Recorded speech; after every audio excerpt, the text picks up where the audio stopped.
新华古名大目江拥有丰富的人文风情，嘛是台南山线的重要入口。特别县市合并以后，入选台湾经典小镇，所以市府积极开辟道路，发展观光。对此，议员林志聪表示，2015年完工通车的第19架线新华外环道到达拢无号名。经过地方民调，90%以上拢希望合作大目江大道，所以伫准日顺代替地方来请愿。是阮生活进前的名，叫做大目江啦，大目江这个名啦，这个名过去伫国民党的政府的时阵啦，我讲白啦甲无啥主动大目江这个名，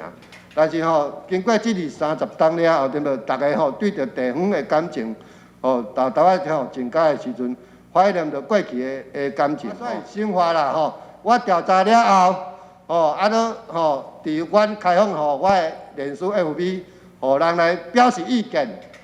差不多90%拢希望讲大目江大道啦，会当来这个名，而且经过足济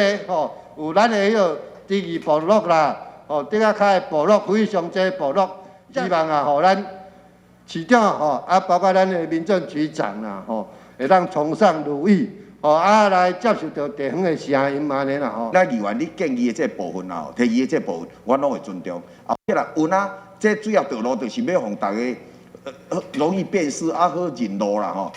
当然这名有爱有一个意义，有会尊重地方大家的意见。阮市教会从地方的意见了，阮来再正式问会号这个名，市教会会来参考议员你的意见安尼。议员除了表明开设地方历史精简的路名，希望寻求共识，嘛进一步关心用特价所采扛棒，因为基础未稳，大风一吹就倾倒危险，甚至牵涉国家赔偿。所以议员要求扛棒内容，不管是候选人、帮地产等各种产品，拢要同款标准处理。对此，市长表示，公权力无假期，只要牵涉公安，就马上通报，马上拆除。怪机类，咱才叮当一张是来做，只不过即摆现主是可能是进度抽象到一段落，所以即摆就较少。但是我感觉讲，造成这种公共安全的问题应该随时即报即裁。